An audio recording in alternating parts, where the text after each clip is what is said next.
사랑하고 축복합니다. 이제 목요일이네요. 어떻게 잘 큐티를 하고 계신지 궁금합니다.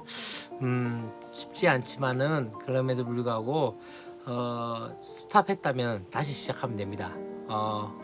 하지 않았다고 해서 거기서부터 멈춰버린 것이 아니라 다시 시작하면서 다시 말씀 묵상 가운데 나가면서 그 가운데 하나님께서 우리에게 주시는 은혜들이 무엇인지를 한번 그렇게 계속적으로 그 앞으로 나가는 것들, 때때로 우리가 좌절되고 낭망하고 또다시 우리가 넘어질지라도 다시 일어서면 되는 것이고 다시 시작하면 되어집니다. 큐티도 그런 것 같습니다.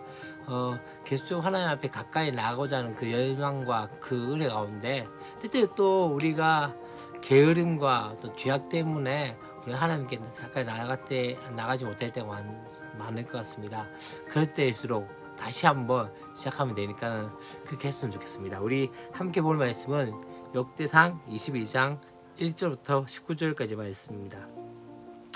앞에서 어떤 일들이 있었죠? 이 다윗이 인구수 도살하는 말미암아 이제 그 가운데 하나님께서 이제는 그에 대한 형벌을 내리셨죠. 어떻게요? 7일 동안에 그 가운데 역병이 돌므로 인해서 7만 명의 백성들이 죽는 그 일들이 있게 되어지고 그 재앙이 그 형벌이 이제 멈춰진 곳이 어디입니까? 오르난의 타작마당에서 이제 멈춰지게 되어지죠.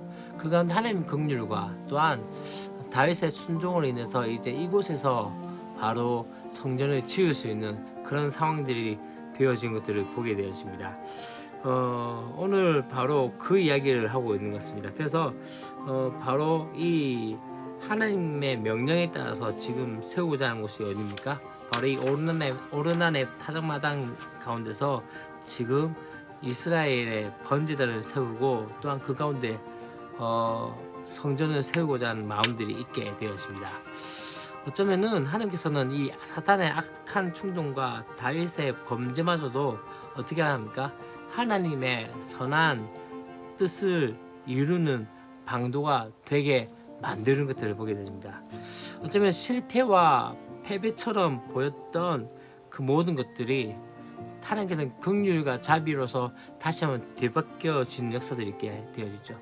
어쩌면 십자가도 그렇지 않나요? 아마 사탄은 아들이신 예수 그리스도를 십자가에 못 박음을 통해서 그 가운데 승리했다고 생각했을 것입니다. 어쩌면은 실패한 것 같고 패배한 것 같지만은 그것이 어떻게 되어집니까? 십자가가 죄인을 구속하시기 위한 하나님의 놀라운 섭리였고 또한 역설의 은총으로 나아가게 되어졌던 것이죠.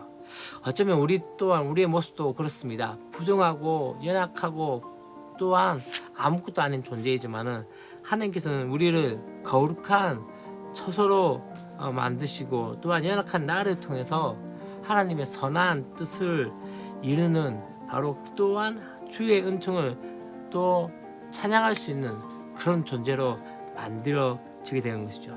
여러분 또한 우리 가운데 불의와 실패 속에서 절망으로서 속단하는 것이 아니라 다시 한번 그 가운데서 하나님께서 모든 것을 합력해서 선을 이룰 수 있을 것을 바라보면서 우리의 연약함마저도 우리의 죄악마저도 하나님께서 선하게 인도하실 것들을 바라보면서 함께 나가는 은혜가 있었으면 좋겠습니다.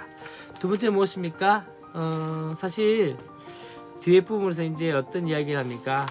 바로 이제 다윗이 성전을 건축하지 못하는 그 상황들에 대해서 이야기가 되어지면서 바로 자신에게 성전 건축은 허락되지 않았지만 어떻게 합니까? 성전을 건축하기 위한 만반의 준비를 다하는 그 모습들을 보게 됩니다. 평안한 때나 또한 환난 중에서도 철저하고 세심하게 최선을 다해서 준비하는 그 다윗의 모습들을 보게 되어집니다. 그래서 끝까지 그가 했던 것이 무엇입니까? 바로 하나님 나라를 위해서 또한 그분의 뜻을 위해서 했던 그 모습들이 바로 어쩌면 솔로몬에게 이제 성전 건축에 대해서 당부하면서 그 가운데서 끝나지 않고 그 성전 건축에 대해서 자신이 성전 건축을 위한 재료들을 준비해 가는 과정들을 통해서 그것을 보게 되는 것이죠.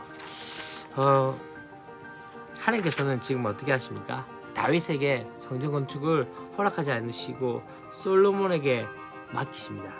이것은 단지 다윗의 피 흘림뿐만 아니라 사명과 역할의 차이였습니다. 다윗은 전쟁 시대에서 이 이스라엘의 대적을 물리치면서 성전을 건축했다면 솔로몬은 어떠합니까? 바로 평화했을 때 솔로몬의 뜻이 샬롬이라는 말에서 나옵니다. 샬롬이 평강, 평화를 나타내는데 그 평화의 시대에 성전을 건축할 사명을 받았던 것이죠. 두 사람의 역할이 다릅니다.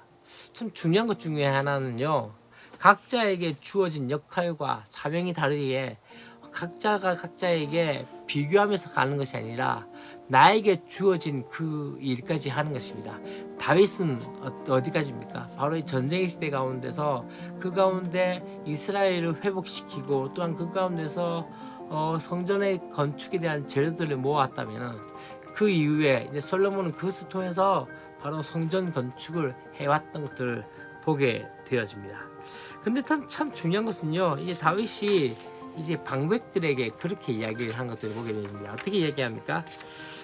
솔로몬을 도우라 하면서 너희의 하나님 여호와께서 너희와 함께 계시지 아니하시느냐, 사면으로 너희에게 평온함을 주지 아니하셨느냐, 이 땅 온 주민을 내 손에 넘기사 이 땅으로 여호와와 그의 백성 앞에서 복종하게 하셨나니 하면서 같이 함께 해야 될 것에 대해서 말씀을 하고 있는 것이죠. 곧 솔로몬과 방백들에게 하나님의 함께 하심을 구하며 의지하며 일어나서 함께 건축하라고 독려하는 모습들을 보게 됩니다. 단순히 성전은 돌과 나무로 되어진 것이 아닙니다. 더 중요한 건 무엇이냐면요, 믿음과 순종을 통해서 세워지며 혼자만의 사역이 아니라 함께 해야 할 사명인 것이죠. 어쩌면은 우리 중고등부의 모습도 그러하다고 생각합니다. 하나님께서 우리 가운데 각자에게 맡겨진 역할과 또 각자에게 맡겨진 믿음의 분량 가운데서 함께 한 몸을 이루게 만드셨음을 우리는 함께 보아야 합니다. 그러하기 때문에 우리 가운데 다시 한번 고백하는 것은 무엇입니까? 아무도 필요 없는 존재가 아닌 것이 아니라 다 필요하며 또한 함께 지어져야 하는 것이죠. 각자의 믿음의 분량대로 각자에게 주어진 그 분량대로 그렇게 세워져야 한다는 것이죠. 우리 꿈이 가득한 교회 학생부가 그렇게 되었으면 좋겠습니다. 아직까지 미흡하고 어쩌면은 작고 연약한 존재 같지만은 그럼에도 불구하고 함께 세워짐을 통해서 함께 일어섬을 통해서 그 가운데 주실 그 하나님의 은혜들을 바라보면서 함께 나가는 저와 여러분이 되었으면 좋겠습니다. 내일도 우리가 기쁜 마음으로 함께 되었으면 좋겠습니다. 사랑하고 축복합니다. 안녕.